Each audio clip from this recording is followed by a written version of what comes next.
You're listening to Foreseeable, a production of Global is Asian, the flagship thought leadership digital platform of Singapore's Lee Kuan Yew School of Public Policy.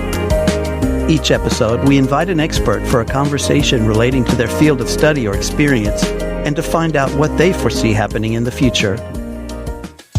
Dr. Marina Kaneti is an assistant professor at the Lee Kuan Yew School of Public Policy. Her area of research centers on global governance and questions of migration, climate, and geopolitical developments. She's explored the influence of China around the world, including the Belt and Road Initiative. Recently, she produced a two-part documentary series titled The Seas That Bind Us and Define Us, exploring maritime heritage and its significance in Asia. She joins us to talk about maritime heritage, exploring the shaping and impact of narratives and implications for the present and beyond. Maritime heritage came as a little bit of a afterthought because I was looking at how China crafts a narrative about the Belt Road Initiative. And if you remember early on when the Belt Road Initiative was first announced, it was announced as a Silk Road continuation, Silk Road for the 21st century.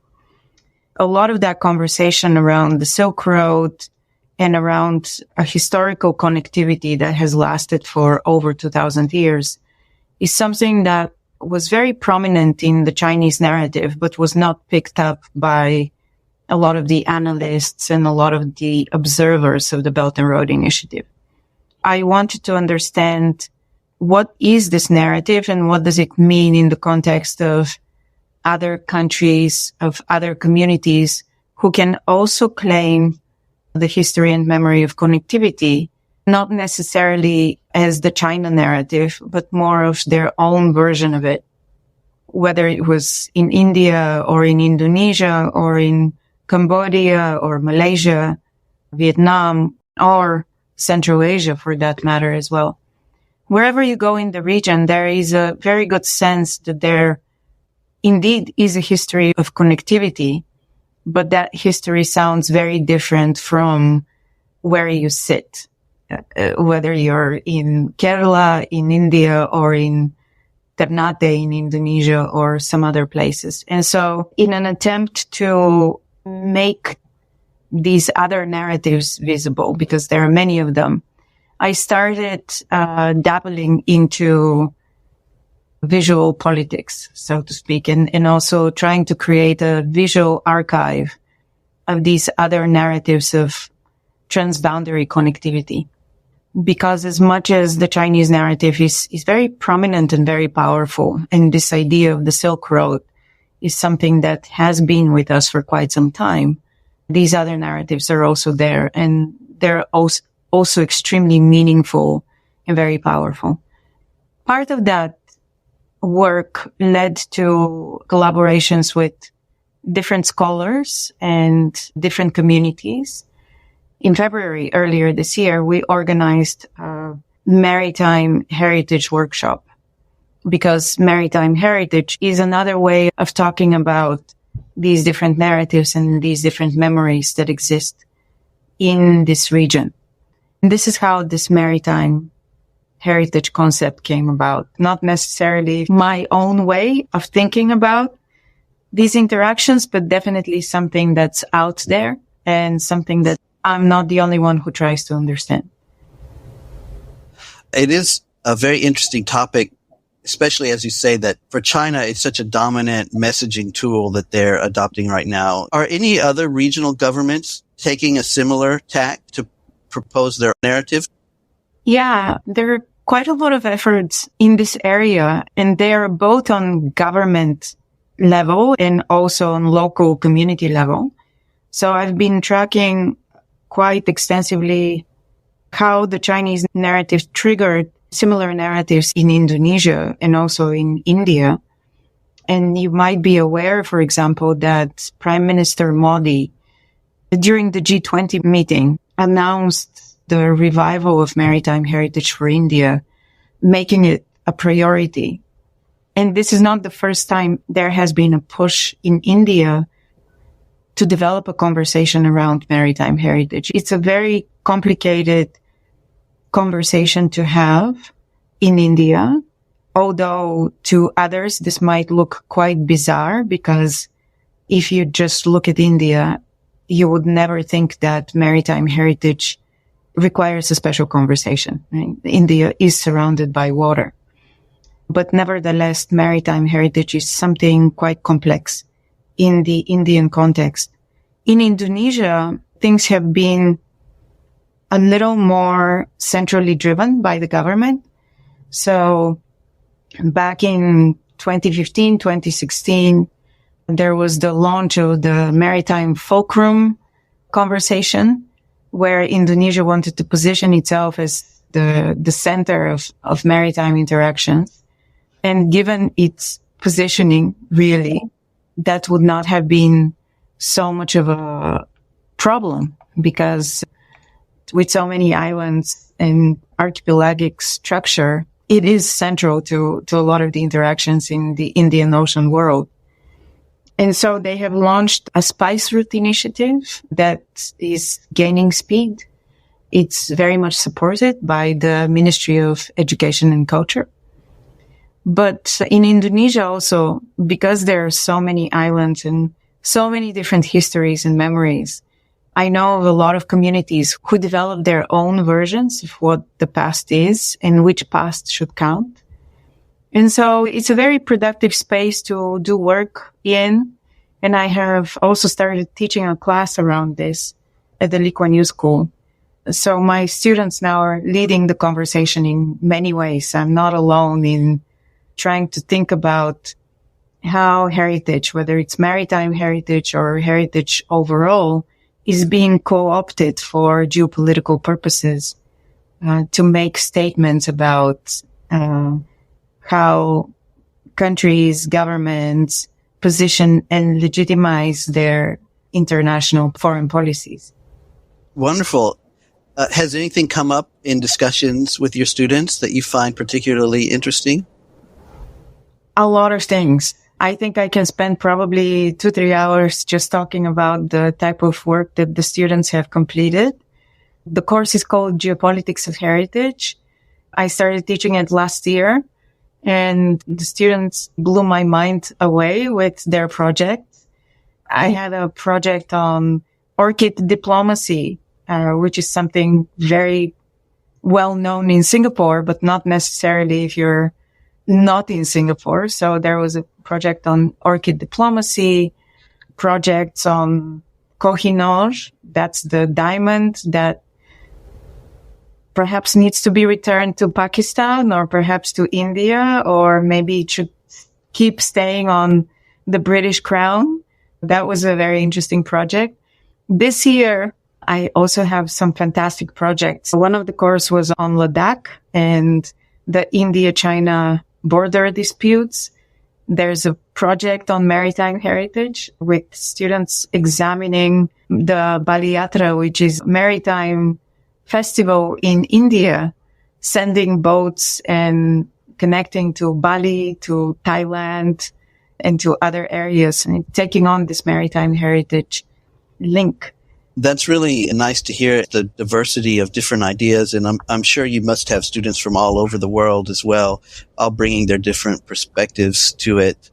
Maybe now would be a good time to talk about some of the ways that you're documenting these visually, digitally. I know you've produced a 2-part docuseries. How are you documenting it in different ways, and what are you hoping to achieve with that? One of the ways in which I work, and perhaps this is my distinguishing trait, I brand myself as a visual scholar and as a scholar of visuality. So I use my data, and the way I work with this is through visuals. Whether we are talking about documentation of public displays, museum exhibits, public campaigns, or any other visual representations associated with maritime heritage or with Silk Road heritage or any other memories, I try to develop a database, a visual database that is actually already an open source others can access it and look through it and see what was presented as a narrative about the Silk Road or the Maritime Road or others. Because we live in a visual world. We think visually. We need to know it. And I think it's almost natural for us, although this is a podcast, right? But we often need to know what things look like. Unless we know what they look like, we can't really conceptualize them very well by just listening or just by smelling or thinking or reading about them. We are very much part of a visual world. And so what does it look like to talk about the 21st century Silk Road, or what does maritime heritage look like? Are questions that I'm trying to understand. What does global order look like? As part of this, I try to develop these visual archives. And a natural extension of that was also developing documentaries that capture some of the experiences and narratives that come from local communities. This is also how we got to these documentaries that we released this year around maritime heritage. And so the first focuses on what is maritime heritage and the fact that there is no definition of maritime heritage. It is very different depending on who you talk to. And the second one is really around heritage digitization, because I'm not the only one, of course, who thinks about preservation of heritage through digital means.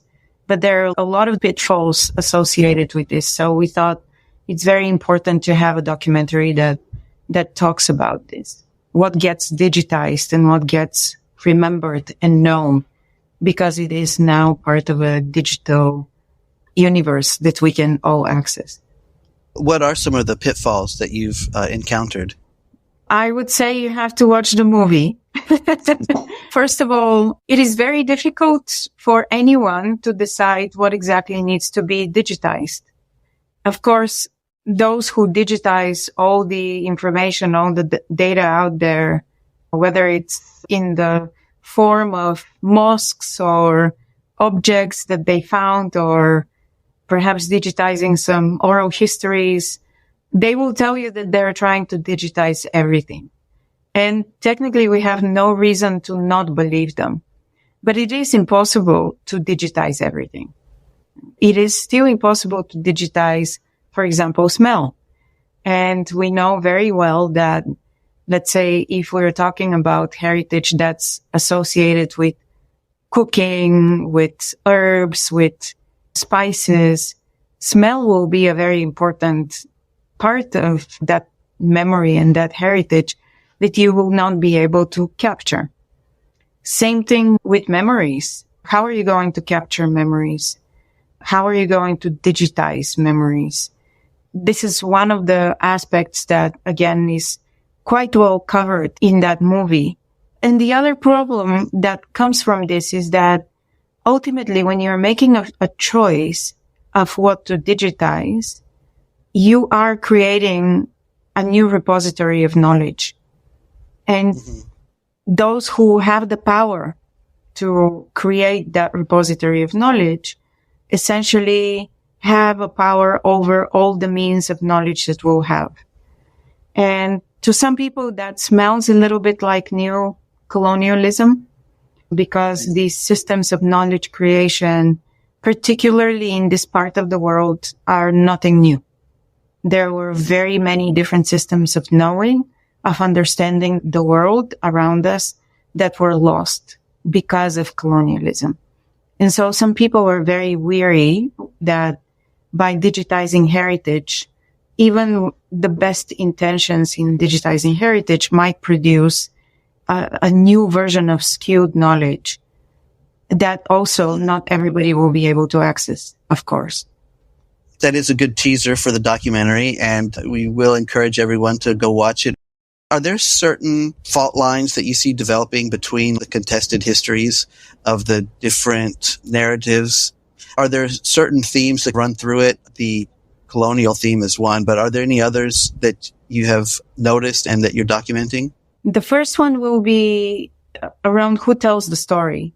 And I spoke a little bit about the story that a state, a government tells us about the past.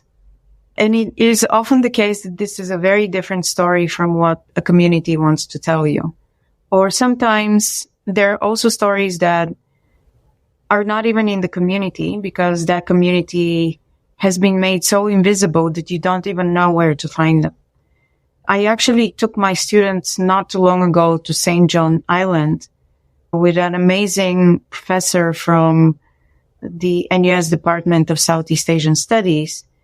And he was telling us the invisible history of St. John's Island, not only the history of immigration at St. John, because St. John was the station where all the immigrants or travelers would have to quarantine for a certain period of time. So in many ways, St. John Island was a version of Ellis Island or Angel Island in the United States, which was quite fascinating because you never hear about this history.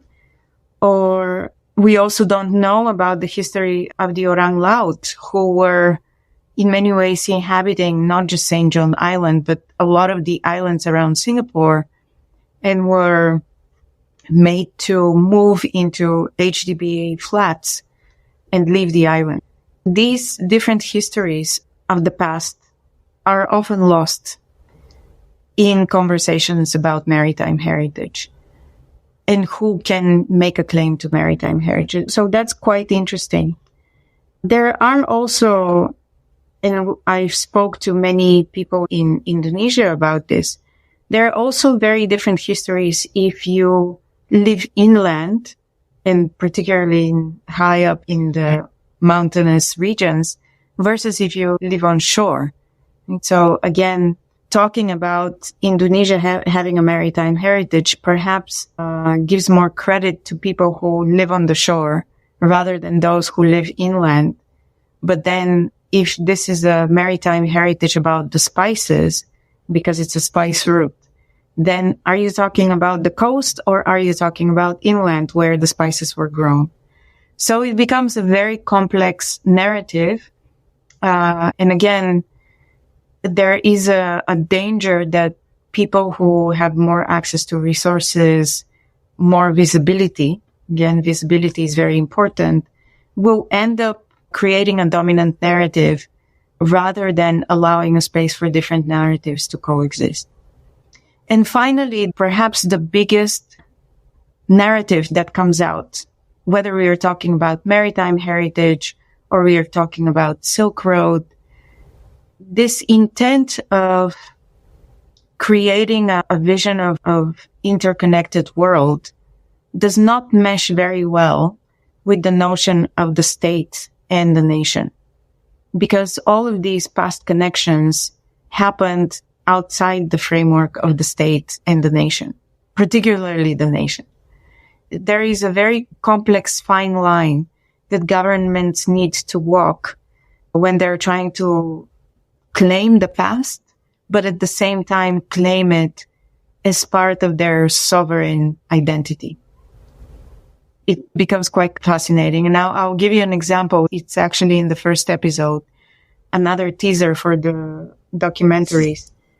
One of the professors that we are interviewing talks about this community in Singkawang, which is in Indonesia. And this is a Hakka community that over 100 years ago went to this part of the island of Kalimantan and created their own communities there in Singkawang. So they created a kingdom there. Not China, not Indonesia, not Kalimantan. That's their own Hakka kingdom in Kalimantan. The fascinating part is that the Chinese community there adopted a lot of the local traditions. So there is a kind of synergy between the local Dayak community and the Hakka community in a way that is not China, not Indonesia again. It's something very specific to there. this is a story that, of course, is not the only story. This has happened over and over again in different parts of this Indian Ocean world, but it doesn't mesh very well with the sovereign state of Indonesia or China. Right. And so there's a danger of us getting these histories completely lost and not understanding actually the nature of mobility that existed across this Indian Ocean world. I think the other thing to be said here is that it is too early to know how this will impact international relations in the future.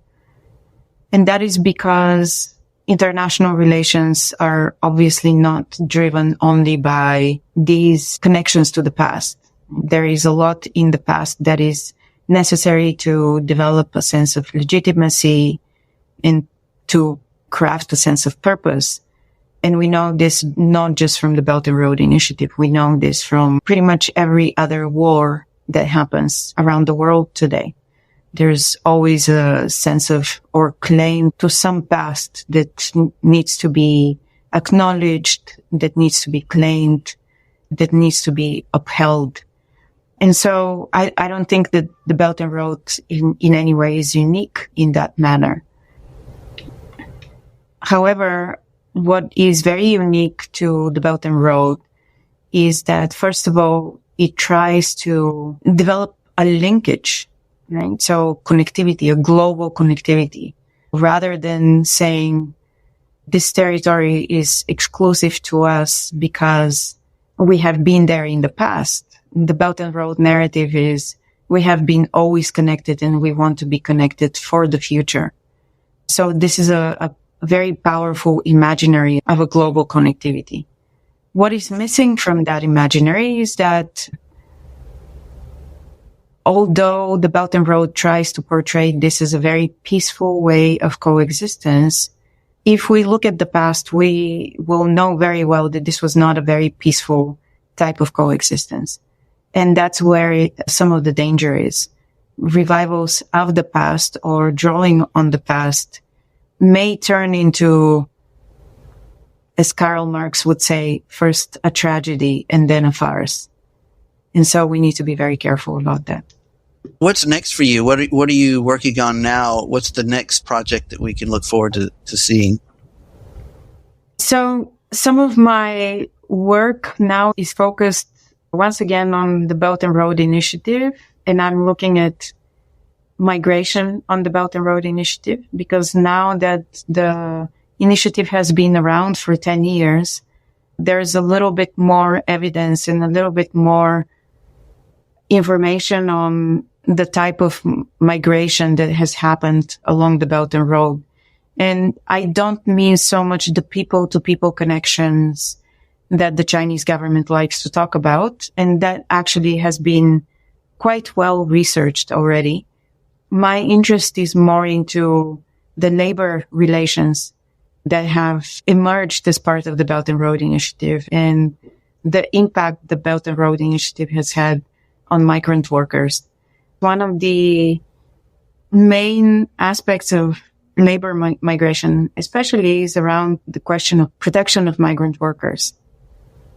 And my hope is that this work around protection of migrant workers will also extend to questions around protection of migrant workers beyond the Belt and Road Initiative, and to merge this in conversations about protection of migrants and migrant workers with changing environmental and climate emergencies that we will be experiencing more and more. And so this is my next iteration of looking at the intersections of global governance, migration, visuality, and world order, so to speak.